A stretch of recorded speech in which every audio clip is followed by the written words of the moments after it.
Assalamualaikum warahmatullahi wabarakatuh dan apa kabar rekan-rekan mahasiswa? Kembali lagi bersama saya Reza Hayatifah di mata kuliah Pemberdayaan Masyarakat Bidang Kesehatan 1 dan adapun materi yang akan kita diskusikan hari ini berkaitan dengan Building Community Empowerment Bidang Kesehatan. Kita bisa lihat bahwa empowerment merupakan salah satu bentuk upaya untuk memberdayakan masyarakat untuk bisa berubah, artinya untuk bisa melangkah ke lebih baik ke perilaku-perilaku kesehatan. Nah, prinsip-prinsip dalam pemberdayaan masyarakat yang pertama adalah apakah masyarakat bisa mengidentifikasi kebutuhan dan juga kekuatan yang ada di masyarakat itu sendiri. Yang kedua adalah bagaimana kita sebagai insider ataupun outsider itu menjadi fasilitator, ataukah kita bisa menstimulus apa gerakan-gerakan yang ada di masyarakat. Dan dalam hal ini, dalam building community pada hari ini, kita juga akan belajar tentang apakah penting upaya untuk melakukan pemetaan dan prioritas. Ya, penting. Selanjutnya akan saya bahas. Kemudian yang ketiga adalah bagaimana kita memungkinkan masyarakat itu sendiri untuk memahami kapasitas mereka dan berupaya untuk mencari solusi dari permasalahan yang mereka hadapi. Tentu masalah-masalah yang dihadapi berkaitan dengan kesehatan. Nah, pada poin yang kedua atau yang kita kenal dengan mapping, social mapping atau pemetaan sosial, merupakan suatu kegiatan yang dilakukan untuk menemukanali kondisi-kondisi yang ada di masyarakat, baik itu dari sosial, aspek finansial, aspek budaya, kemudian kita melihat bagaimana mayoritas pencaharian mereka, bagaimana mayoritas dari kebiasaan mereka. Tentu ini akan menjadi bagian dari sasaran program. Kemudian yang selanjutnya adalah proses mengidentifikasi karakteristik masyarakat melalui pengumpulan data. Apa saja data-data yang kita perlukan? Informasi baik sekunder maupun primer itu sangat dibutuhkan berkaitan dengan latar belakang masyarakat dan wilayah tersebut.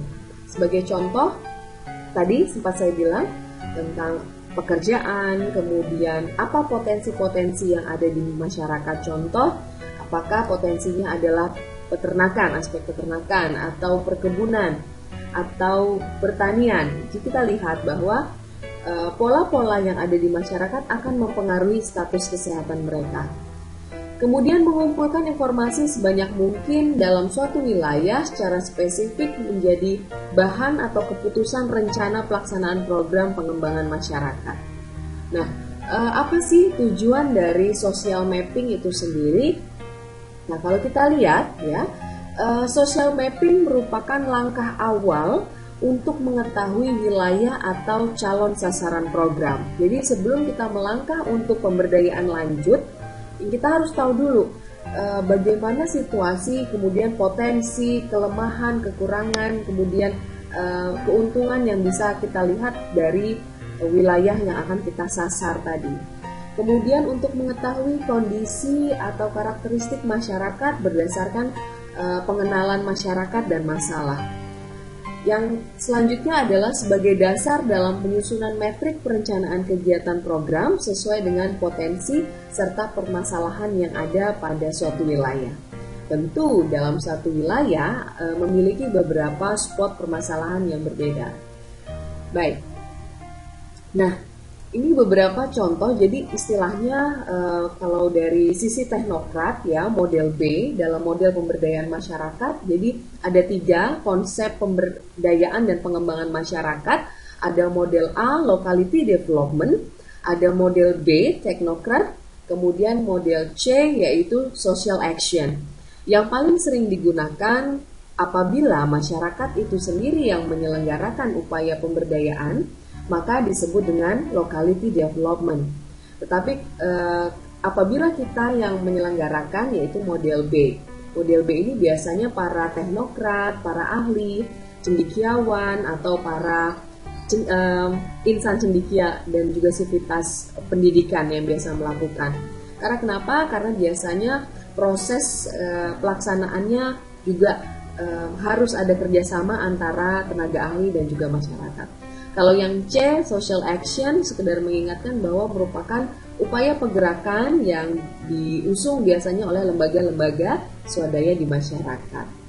Nah, ini contoh pembuatan IMAP ya, ini mahasiswa identifikasi masalah dan analisis prioritas. Jadi kita lihat bahwa unsur-unsur yang disentuh tidak hanya dari sudut pandang si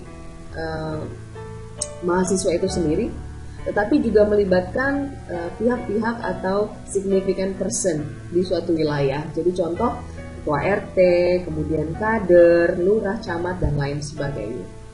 Ya, nah ini contoh IMAP sederhana, artinya identifikasi masalah dalam proses pemetaan. Jadi kita lihat dalam suatu wilayah tadi, tentu kita harus gambarkan lokasi dan wilayahnya.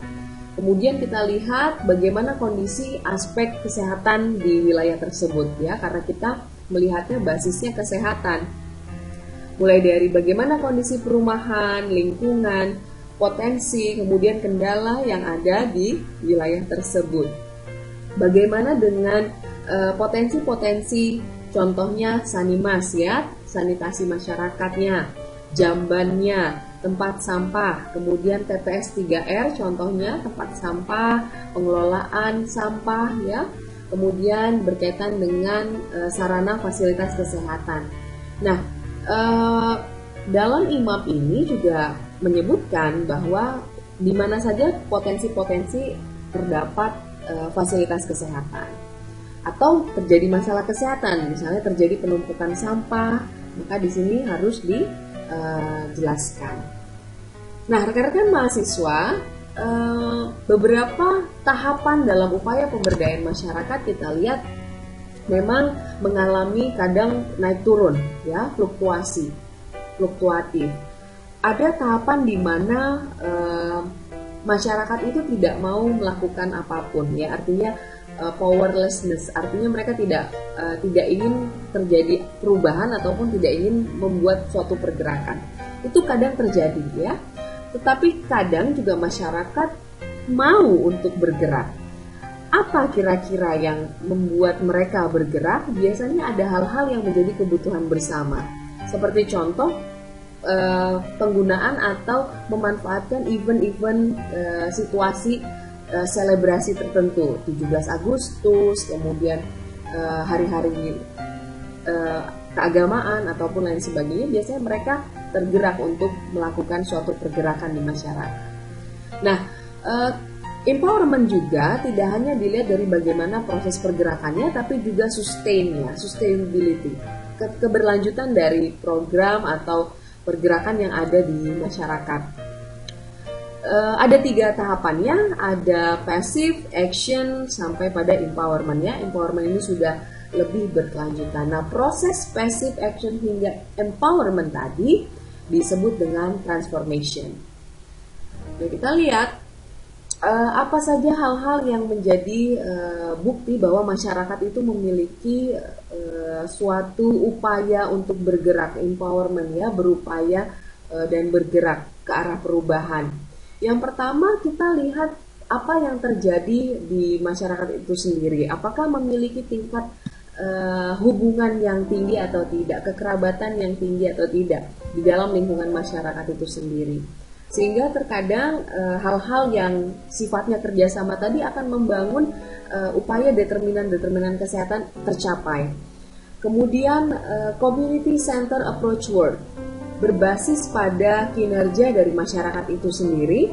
Kemudian apakah dari masyarakat tadi memiliki skill-skill tertentu atau pemahaman serta pengalaman tertentu, itu juga yang bisa meningkatkan adanya aktivitas partisipasi masyarakat. Kemudian build capacity and help with local program delivery adalah kita menyesuaikan dengan program-program yang sebenarnya misalnya ada di masyarakat itu. Tentu akan berbeda masyarakat yang berada di wilayah perkotaan dan juga wilayah pedesaan. Tentu yang memiliki tingkat kekerabatan, tingkat kedekatan emosional adalah mereka yang berada di wilayah pedesaan atau misalnya di wilayah tingkat RT. Tetapi akan berbeda kalau misalnya masyarakatnya yang misal berada di kalangan sosial menengah ke atas akan berbeda ya. Nah, kita lihat bahwa community empowerment adalah sebuah proses di mana masyarakat itu tadi mengurangi ketidakberdayaannya, kemudian secara bersama-sama meningkatkan kontrol untuk kehidupan mereka yang lebih baik, untuk kehidupan kesehatan mereka. Kita lihat bahwa increase control over event that influence their life. Jadi semua hal-hal positif yang berpengaruh terhadap kesehatan mereka atau kehidupan mereka itu disebut dengan community empowerment. Paling tidak contoh kerja bakti seminggu sekali itu merupakan salah satu bentuk community empowerment. Nah, bentuk dalam empowerment, pemberdayaan masyarakat ini, ya, kekuatan masyarakat ini itu memiliki kontinuitas. Tadi sempat saya singgung ya, bahwa sustainability-nya itu juga memiliki level. Personal action tentu levelnya yang paling rendah, artinya dia bergerak sendiri. Small group di level 2. Community organization ada di level 3, artinya memiliki kapasitas empowerment yang lebih besar. Kemudian partnership sudah mulai ada kerjasama, networking di sana, hingga pada action for social and political change. Berarti arahnya sudah pada perubahan secara masif, perubahan ke arah sistem dan kebijakan. Nah, komunitas atau masyarakat dianggap capable untuk berdaya adalah pada saat mereka bisa mengcombine antara kondisi sosial dan juga geografis, ya, artinya lingkungan mereka secara harmonis untuk membuat suatu keselarasan dalam proses kehidupan mereka dan terinternalisasi dalam kehidupan sehari-hari. The existence of functional leadership, ya, jadi adanya kekuatan dari leadership, kemudian established community structure, adanya struktur komunitasnya jelas, kemudian adanya kemampuan untuk mobile, ya, untuk bergerak secara sumber daya, tidak hanya manusia tetapi juga sumber daya baik finansial, ya, secara mandiri. Kemudian adanya kekuatan sosial yang mampu saling mendukung antar satu dengan yang lain, maka kita bisa menyebut mereka sebagai komunitas yang capable atau yang mungkin untuk berdaya, memungkinkan untuk berdaya. Ada 9 menurut Lafrath, ya, bahwa ciri masyarakat yang capable, artinya mereka yang memiliki kemampuan berdaya, adalah yang memiliki community participation. Mereka memiliki hasrat atau memang tergerak untuk melakukan suatu partisipasi sosial. Kemudian problem assessment capacity, kapasitas dalam memecahkan suatu masalah dan menemukan solusi. Kemudian local leadership, bagaimana peran dari pimpinan atau ketua wilayah, ya, contoh ketua RT, ketua RW itu kalau dalam lingkungan terkecil yaitu rumah tangga. Kemudian resource mobilization, adanya mobilisasi sumber daya, kemudian struktur organisasi, kemudian ada networking, ada link dengan organisasi atau orang lain. Dalam hal ini mungkin bekerja sama dengan pemerintah ataupun lembaga-lembaga non-government. Kemudian memiliki kemampuan untuk berpikir kritis, ya, aswai, kemudian bagaimana memecahkannya, bagaimana supaya perubahan itu terjadi. Kemudian yang ke-8 adalah community control over program, artinya bagaimana mereka meningkatkan kuantitas dan kualitas dari proses pemberdayaan mereka. Kemudian yang terakhir adalah equitable relationship with outside agent. Mereka bisa membangun hubungan-hubungan dengan pihak luar atau pihak outsider yang berada di luar masyarakat, kelompok masyarakat itu tadi. Baik, demikian materi hari ini, mudah-mudahan dapat dipahami. Kita bertemu pada pertemuan berikutnya. Wabillahi taufiq wal hidayah. Wassalamualaikum warahmatullahi wabarakatuh.